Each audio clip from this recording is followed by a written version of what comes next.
Hi guys, I'm Anupa from Cafe Blossom Designs and today I'm going to talk about embellishing your quilt blocks.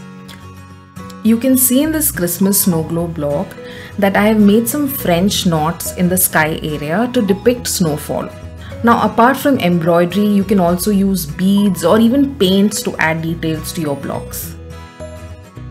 Now for this block, I want to add some beads.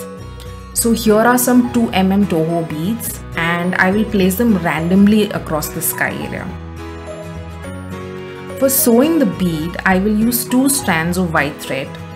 I will bring the thread from the back at one end of the bead and then pass it through the bead and then go through the fabric from the other end of the bead. I will repeat the stitch one more time. I will bring the thread up from one end, pass it through the bead and then come down on the other end. I will sew the other beads also in the same way. Now after the sky, I will do these tiny little windows for which I'll take 3 strands of white embroidery thread and sew onto this grid using simple back stitches. I will elaborate the concept of back stitches further in this video. After the window, I will move on to the roof.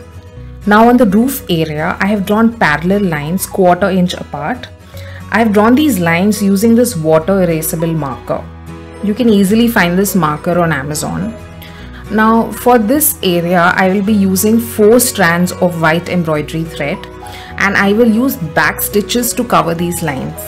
For this, we have to come up from the back of the block and sew 1 stitch forward.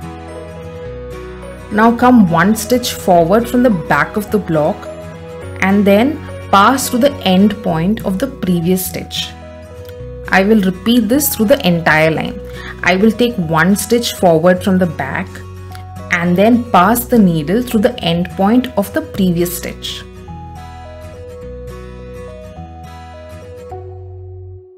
After completing this line, I'll repeat the back stitches on the other lines also.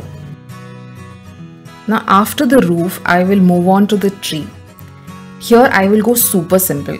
I will take 2 strands of simple metallic threads and I will make some random single stitches along the body of the tree.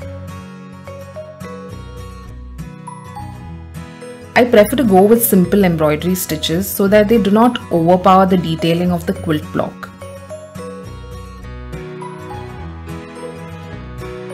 After the tree, I'm done with this block and you can see with just few embellishments, you can easily add details to your blocks. Hope you found this video useful, and if you like this video, please hit the subscribe, like and notification button so that you will get notified of my many upcoming videos. So until next time, bye bye.